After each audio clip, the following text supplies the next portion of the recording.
everyone. How are we doing? I think we've got just Santa Claus and River in this morning. How are we doing, guys? You guys going to be on my Christmas card list forever, I think, after this.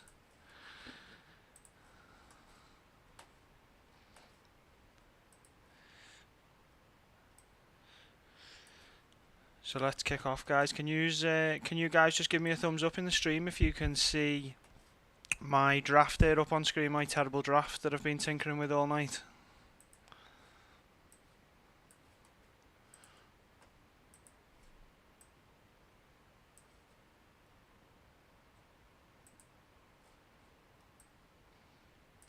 Good morning, guys. Hope yous are all okay.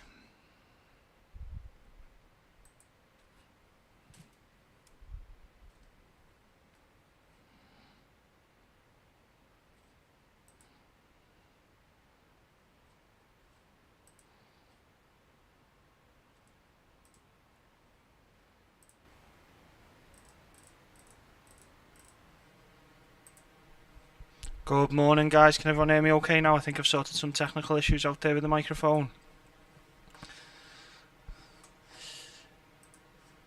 Perfect. So my draft is live on the screen. Feel free to rip it to pieces. It's been torn to pieces about 300 times now by me just in the last 24 hours.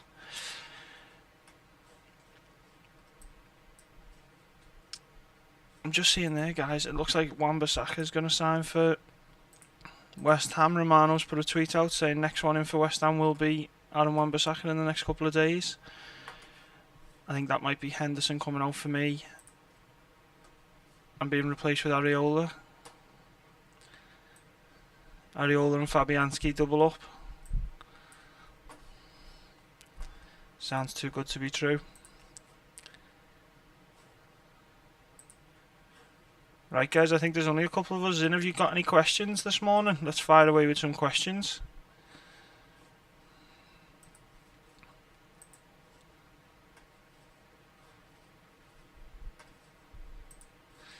West Ham are doing good business. Very, very good business.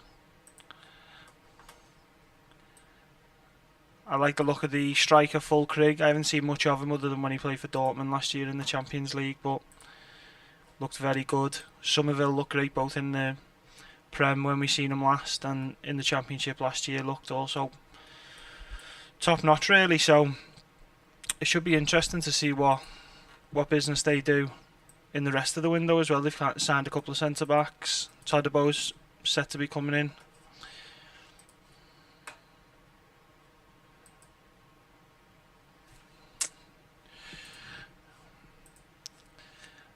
Now, River, I know you've asked me about Darwin. Am I sure about Darwin? I don't think anyone's ever sure about Darwin, are they? I think everyone just enjoys the roller coaster.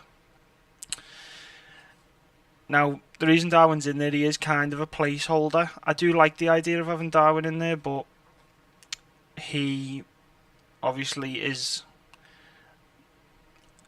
I don't want to call him a fantasy troll at this point, but he's an enigma, and everyone loves to own him, but also hates it twice as much at the same time. So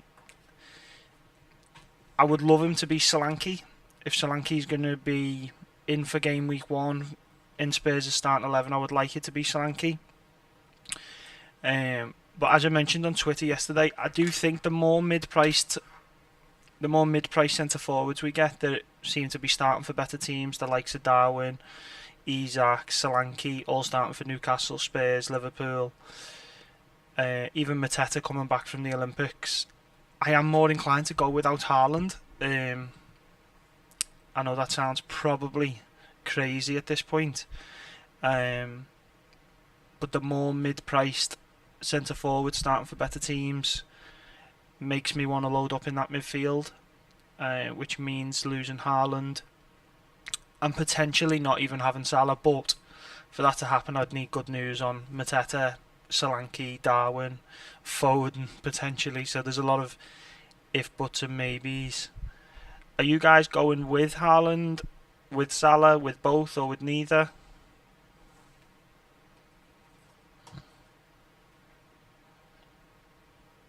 Yeah, and just comments do suggest that he could start. I think he signed last night and um, went through all his medical and everything, so he could be set to start. They've got roughly 9 days till they play, because they don't play till Monday.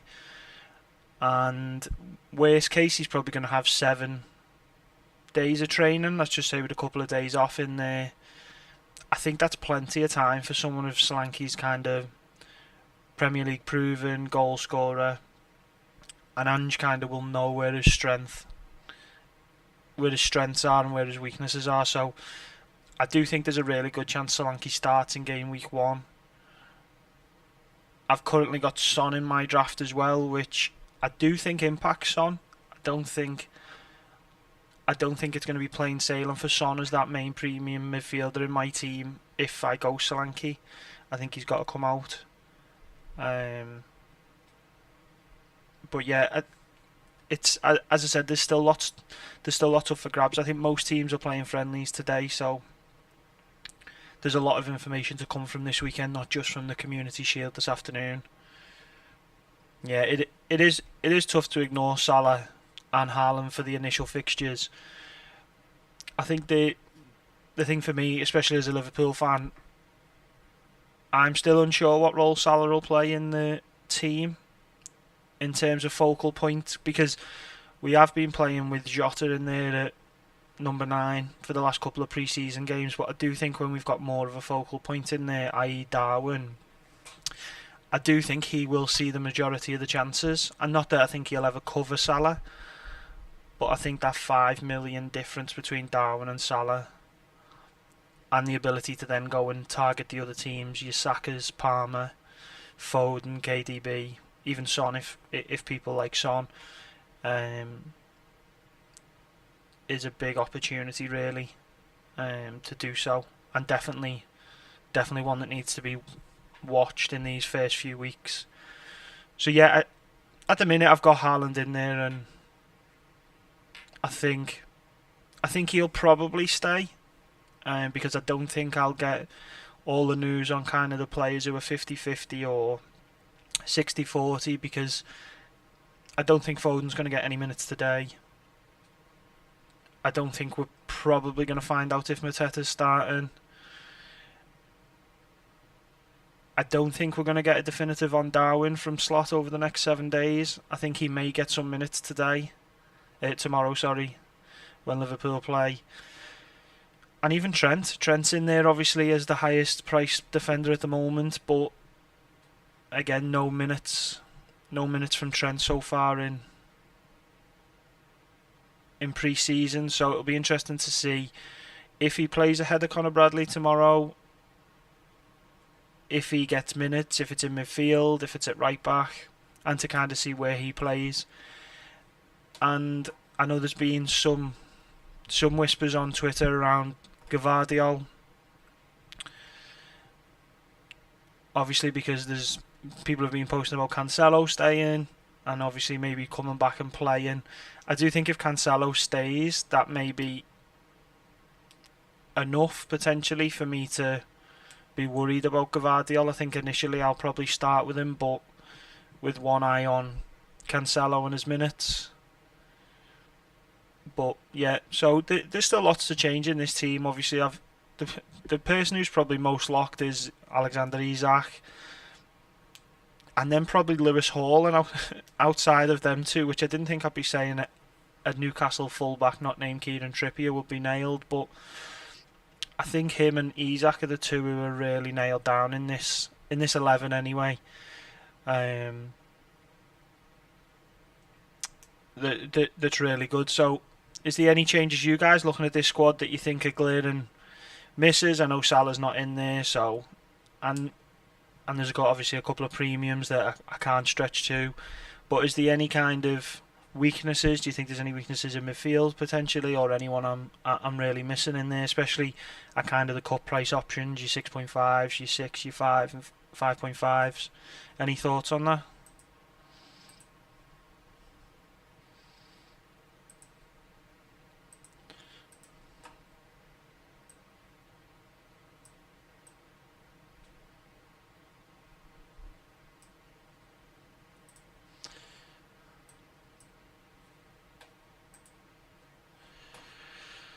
So what I'm going to do, guys, I'm just going to talk a bit through my kind of plan, I suppose, for the first few weeks with this draft that I've got at the minute. Nkunku, oh, good shout, River. I was expecting a couple of Chelsea shouts from you this morning, to be honest, obviously, because there is glaring miss of Chelsea in my team, so there is no Chelsea players.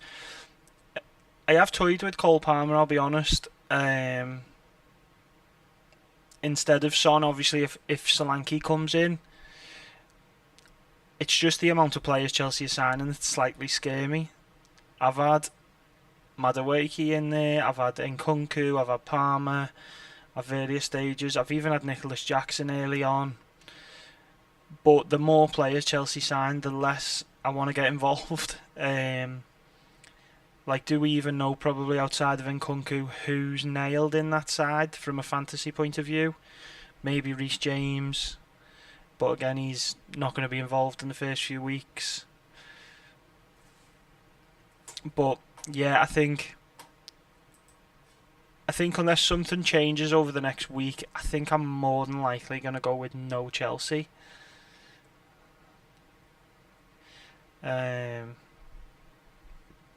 But as I say, there's lots that can change. If there's any more Chelsea games and someone goes and gets if Nkunku goes and gets a hat-trick and Palmer's on the pitch and Nkunku gets penalties or something, then maybe that's where we go. But yeah, no Chelsea at the moment, unfortunately. River, you'll have to spend the next week trying to convince me. Have you got the same defence, have you, River? We've both got the same 5, I imagine, or close to, with you saying don't touch them. Oh, your defence is in Chelsea's defence. Okay. Yeah.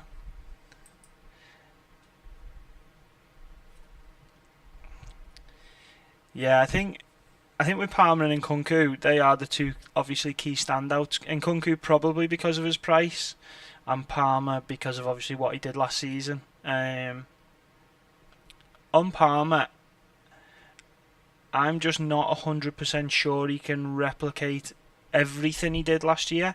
While I think he'll still probably hit the 200-point barrier, I think he may struggle to reach the highs that he did. That's probably just going to be down to the number of penalties coming down or averaging out. And then if that does happen, if he comes down close to that 200-point marker, I think the 0.5 and the price difference between him and the other premiums definitely matters. But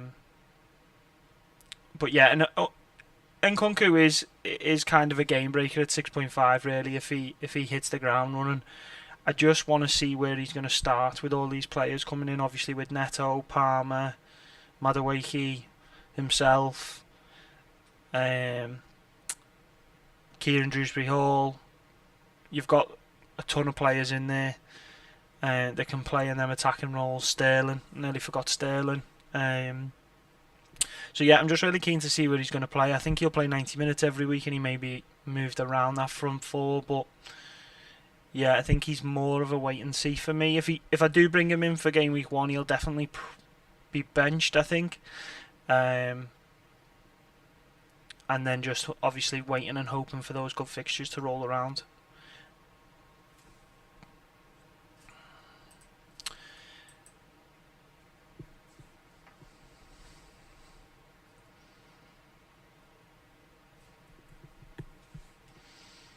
That's a solid defence.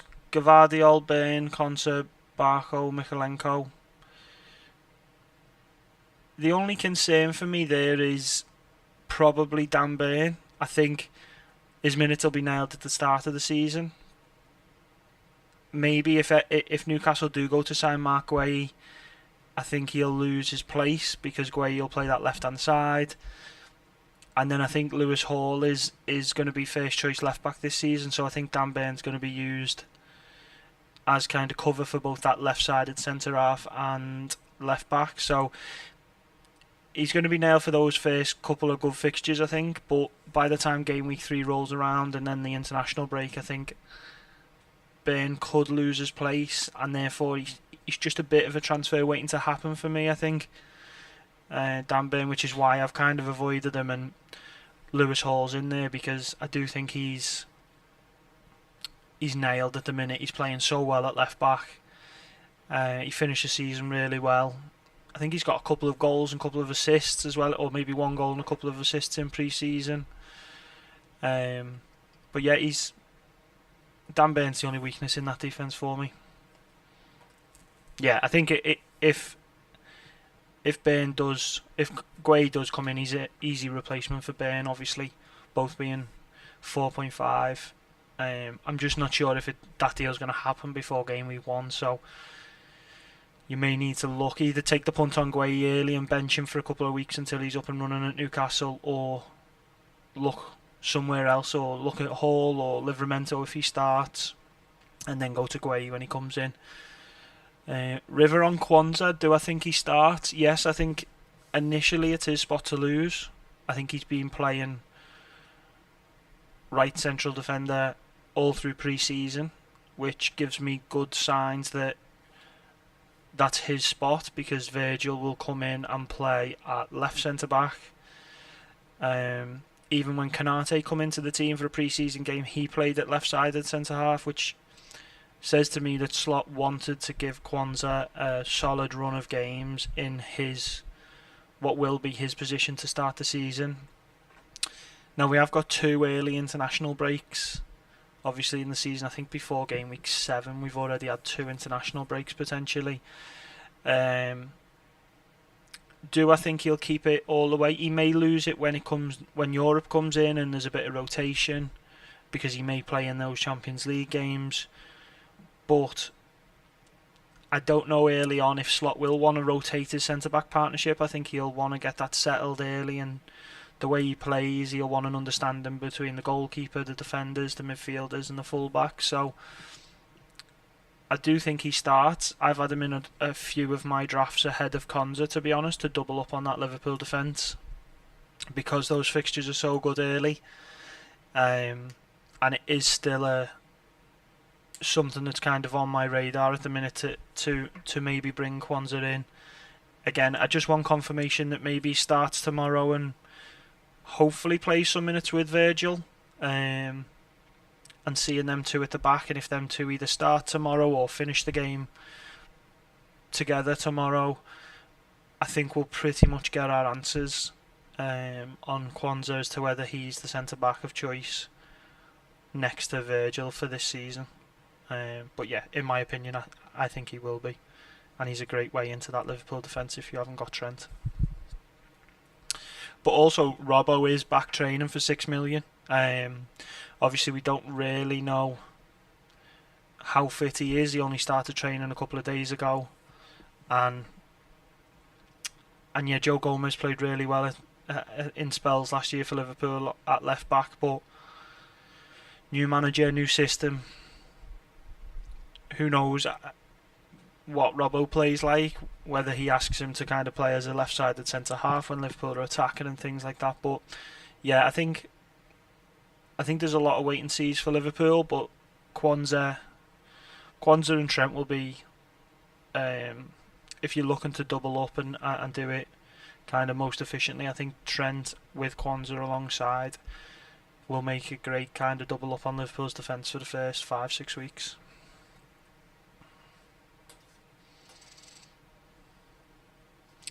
But yeah, so what I'll do, guys, is I'm just going to talk you through what my draft could potentially look like if we get some good news on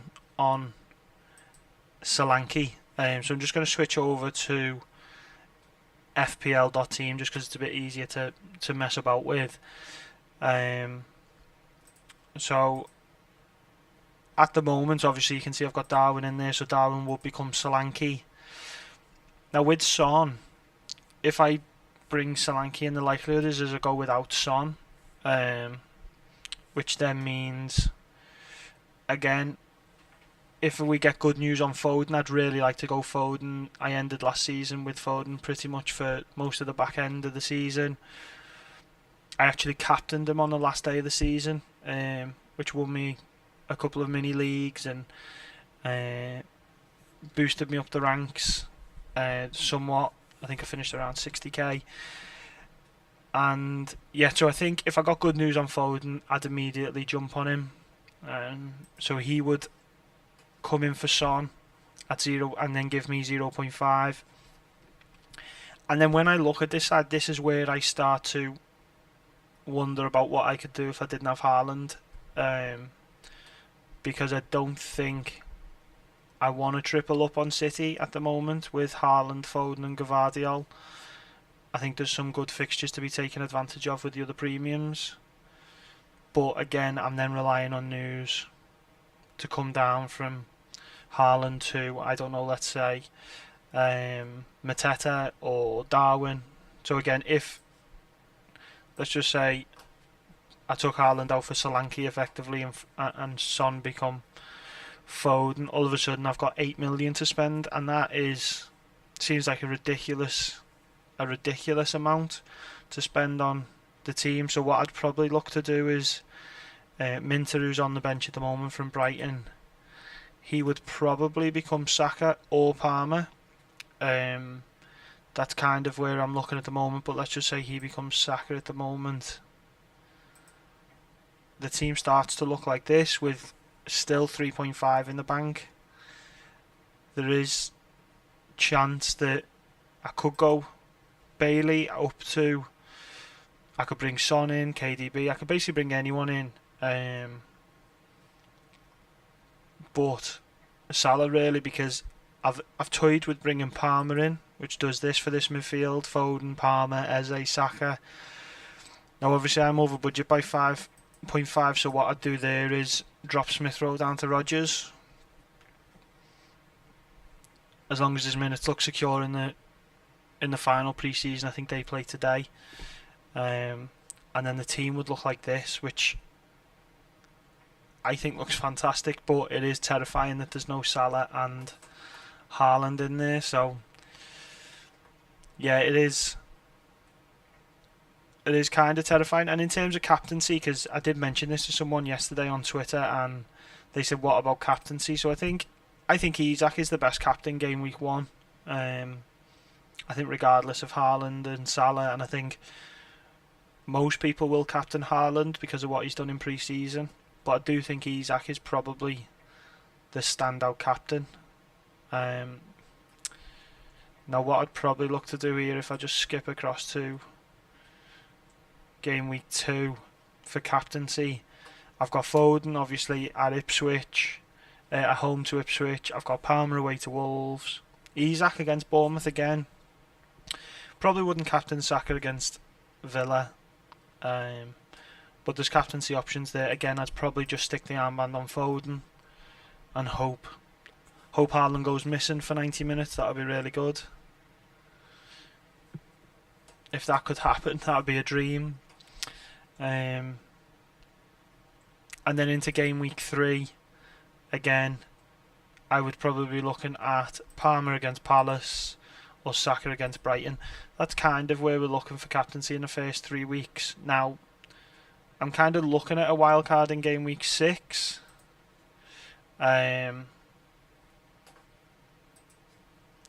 But I'm not opposed to game week 4, so post the international break. Yeah, as I said, there's still lots up for play at the moment, so just really interested to see what information comes out of the final pre-season games this weekend, the Community Shield. So River, you've got Haaland, but you're still on Isak for captain. Do you think that'll be that way by the time you come to Friday evening? I think it's going to be tough when kind of probably was 50-60%. He'll be probably just over 50% owned, I imagine, by the time the deadline rolls around.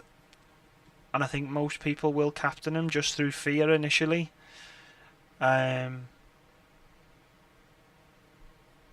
But Isak is for me the standout captain, I do think, and even people who are going with Salah at Ipswich away, I don't think Ipswich away for Liverpool is going to be an easy game at all. Promoted side at home, 12:30 kick-off, raucous atmosphere. I think Liverpool could easily win that game, kind of 2-3-1, but I don't think it's going to be easy, and I don't think it just doesn't feel like a Salah captain game for me away at Ipswich, new manager. But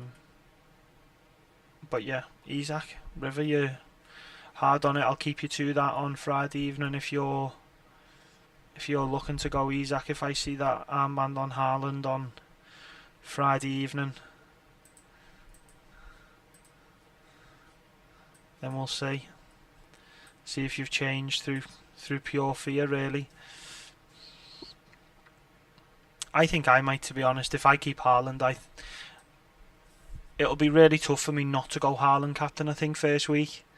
Bear in mind what he did to Chelsea a couple of weeks ago, and kind of what I said about Chelsea before. And I think, River, you even said Chelsea's defence is in a void at the moment, which makes me feel even better if I did go Haaland, because I think clearly there's a potential for a lot of damage to be done to that Chelsea defence, whether that's through KDB, whether it's through Haaland, maybe Foden if he starts, but I don't think I'd want to miss out if Haaland goes and gets a game week 1 hat-trick against Chelsea. But yeah, Isak for me is kind of the standout captain, fixture wise, I suppose I would say. Oh, Santa's dropped in the chat. Great, thanks for dropping in, Santa. Nice one for all the support, man, to get this going. You've been a massive help, so yeah, thank you.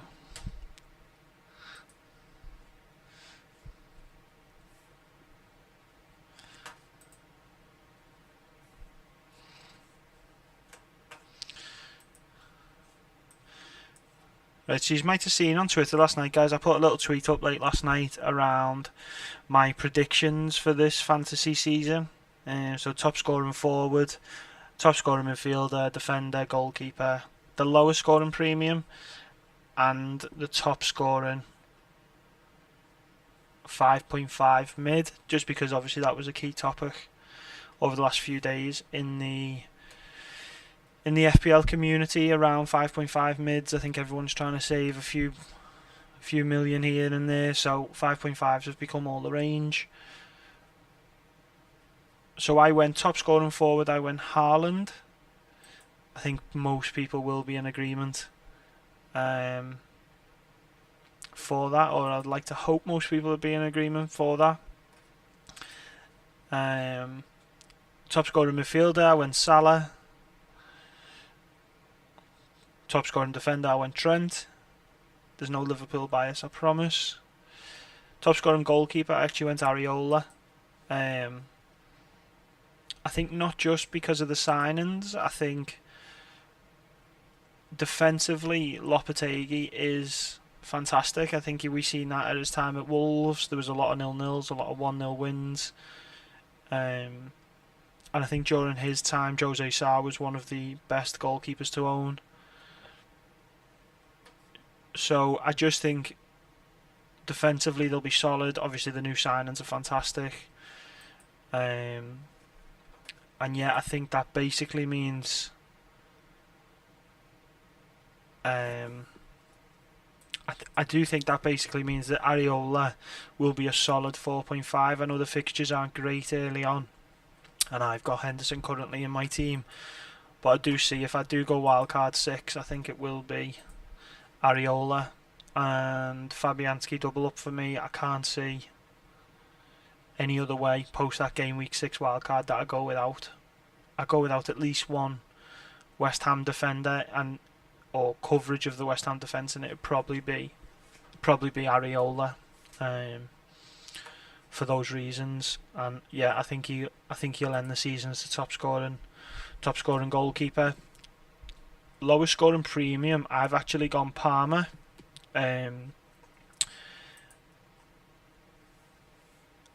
this is partially because I think the penalties will balance themselves out. I think he'll actually be rotated a little bit more. Not rotated as in miss games. I think he'll give up some minutes to others, so he may not necessarily be playing 90 every week. I just think that score will drop back down. I think I can't, as I said before, I can't see him reaching the heights that he did last season. I think, what did he finish on last season? About 240 points, something like that. So I just can't see him reaching, just quite reaching up to that height, basically, of what he got last season. 244 he got last season. Yeah, I could see that coming down to around 200, and everyone staying fit. I think everyone will outscore him, including kind of KDB and Foden. The only other one I could see coming down as well is Watkins. Obviously, massively overperformed his XG and overperformed his expected assists. So I could see him coming back down, especially if he doesn't get penalties. With Douglas Luiz leaving, maybe if he gets penalties, then he definitely won't drop probably below that 200 point mark. But yeah, I think for me it was between Palmer and Watkins. If everyone's fit, I do think KDB probably has the biggest chance of not being fit for the full season, as he hasn't been for a long time. But yeah, I went Palmer, which is probably a bit of a bold choice. I think maybe River will fall out with me for that one, I think. And then finally, for the best top scoring 5.5 mid, I went Emile Smith-Rowe. That was more, if you'd have asked me a couple of days ago, I'd probably said Minter at Brighton, just because I think he's set to have a great season for that side, and I think they're going to be really attacking, score a lot of goals. Probably concede a lot of goals as well, but I think that's what we've come to expect with Brighton now, so I do think Minter will fly in that side as long as he plays enough minutes. I think he played made 17 starts last year for Feyenoord under Slot, and basically I think he got 15 goal involvements in 17 games. In 17 starts, I think he played 26 games, something like that. So still, it's some return really to be doing that, and it was in his first real season as a starter in kind of top league football, top level football. So I'd have probably said Minter a couple of days ago, but with the rumours that Pereira's going to leave, could Smith-Rowe play the 10? And yeah, will he get some set pieces? I definitely think he's going to become the focal point of that Fulham side. I think your other options are Callum Hudson-Odoi, who missed the last pre-season friendly for Forest, or started on the bench, sorry, and that concerned me a little bit. I think obviously Pereira's the other one, but I think he may leave Fulham by the sounds of things. So yeah, Smith-Rowe is definitely the one for me. I've just gone back and checked the chat there, River, and seen. I'm not bashing Palmer, I think he's fantastic. Yeah, I think he's fantastic. Just can't repeat what he did last year at the minute. I think Chelsea's going to be a bit of a wait and see, shall we say. That's probably the kindest way I can put it. Chelsea are going to be a wait and see this season.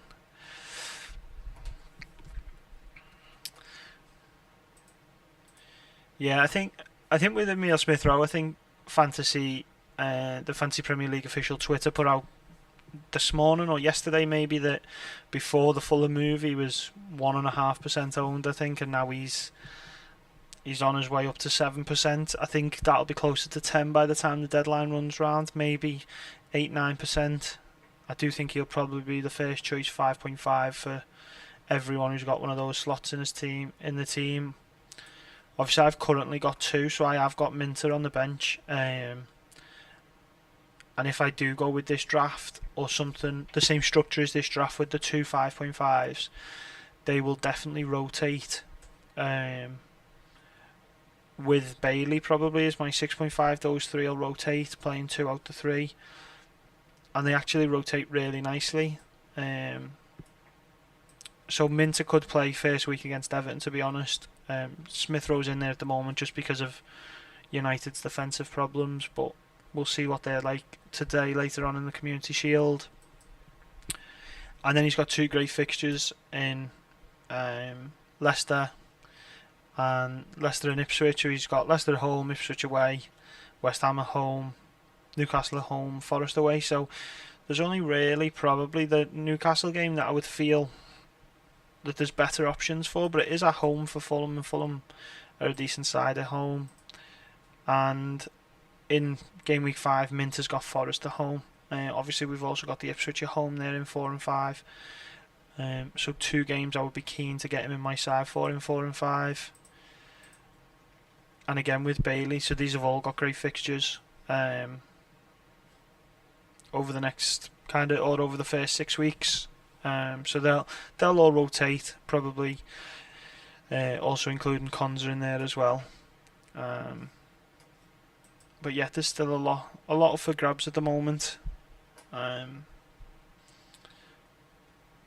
then onto the kind of Community Shield. I suppose we may as well talk about that while it's this afternoon. Competitive football's back. Rivers just asked perfect time and thoughts on Oscar Bob.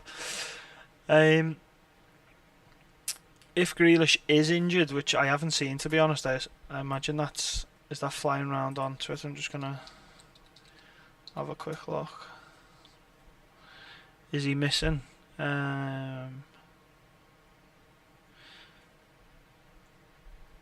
Oh yeah, so he is gonna miss the Community Shield. Okay.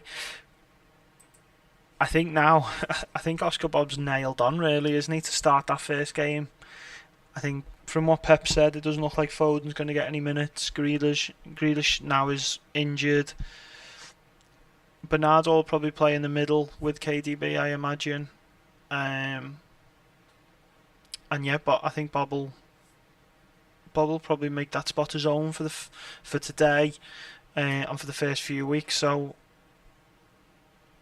again, I think the upside may be worth taking a 5 million to get him in your side, and to enjoy those first couple of weeks potentially before everyone starts coming back and kind of challenging for places.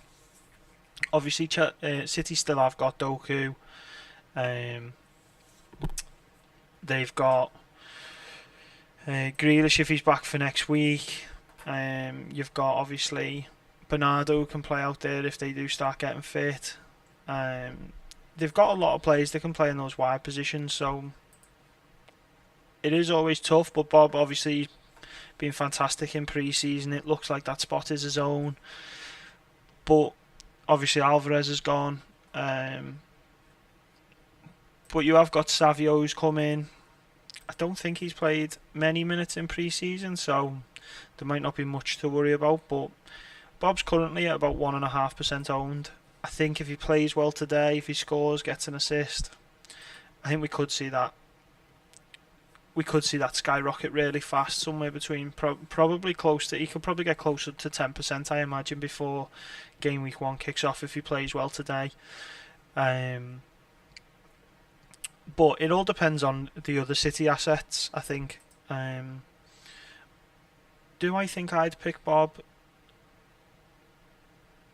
I think if he plays really well and looks like that spot's his own, say he gets 90 potentially in that position today for City, I think potentially, but I am looking to build a squad that will get me through to a game week 6 wildcard with no transfers. That may be even with sustaining a couple of injuries, hopefully, to non-key players. But yeah, I definitely think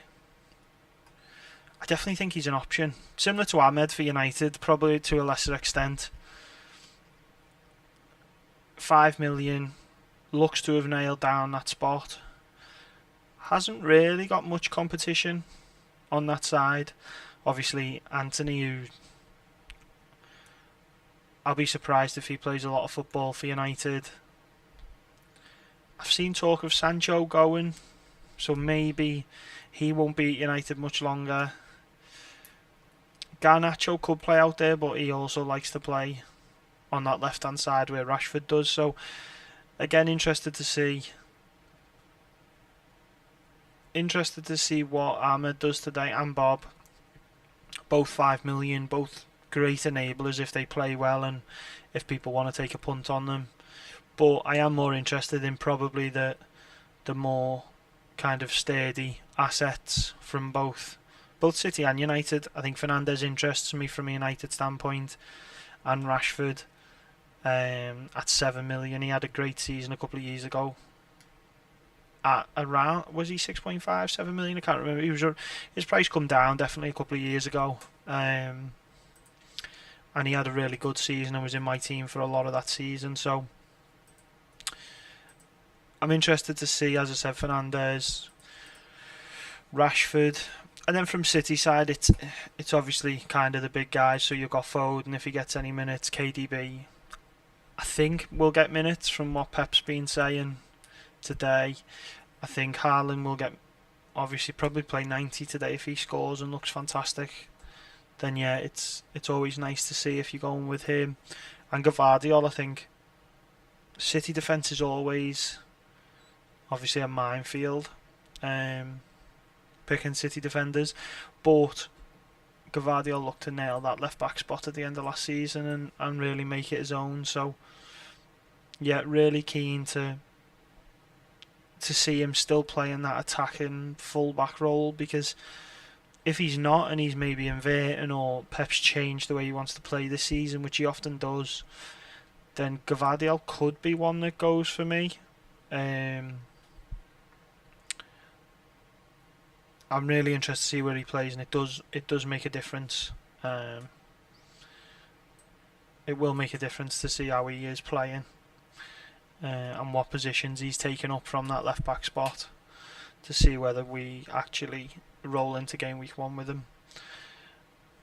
But yeah, I think it should be a comfortable win for Man City anyway. From obviously just a footballing point of view, I think United don't look good enough at the minute. I watched them against Liverpool in pre-season, and while it was mostly their youngsters, even they played okay. They played all right, but Liverpool dispatched them with ease, really. And that was a Liverpool side that was missing some senior players as well, and don't think we played with, I think that may have been the game we played with 2 false nines, with Szoboszlai and Harvey Elliott both playing false 9. So yeah, I think United have got defensive problems as well. They've got a few injuries, so I think City will dispatch them with relative ease. And like most people, I'll roll into game week 1 with no Man United players, which obviously I think most people will be doing anyway, because there's not many assets other than Fernandes, I think, that people are considering really for game week 1.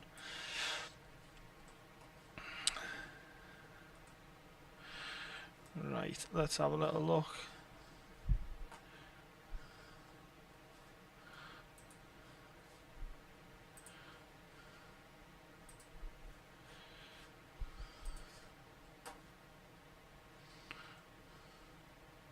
So yeah, and just wanted to talk about a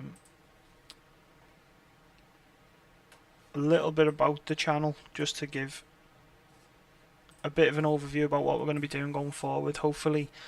So I'm going to be looking to do mainly streams, I think. I just like the feel of streams rather than recording a video and editing it and everything like that. And I'm brand new to this, really, to be honest. All the graphics I've kind of done myself and put everything together, so it is quite time consuming. So I may record some videos, pre-recorded videos, and put them out, maybe do a game week preview.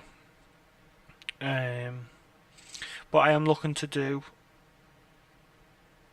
maybe 1-2 streams a week potentially,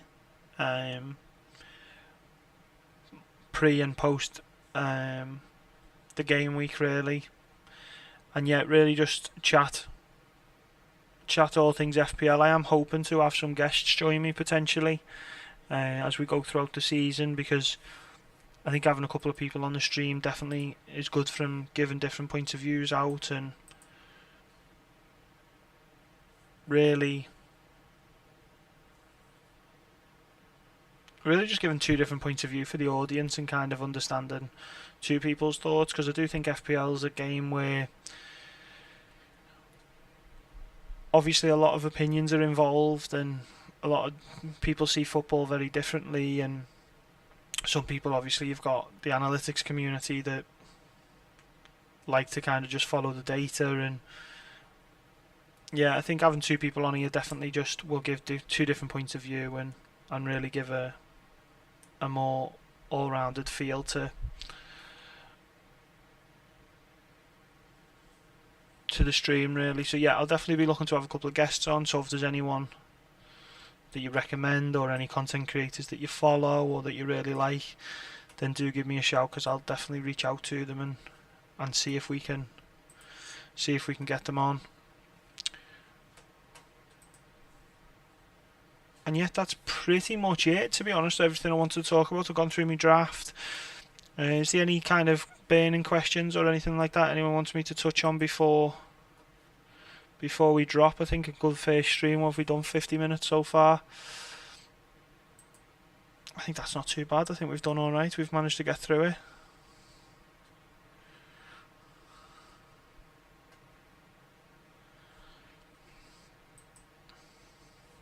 I think at the minute, River, it may just be you and me in that mini league. Let's have a little look. It is just you and me in that mini league at the minute, River. I am going to start pushing this on Twitter, post the stream, so hopefully we'll get a few more in there. Get all the other guys in, get Santa involved, Zach, and a few of the other guys. And hopefully, even if it's just a little mini league to begin with all of us, then definitely let's get it up and running and go from there, I think.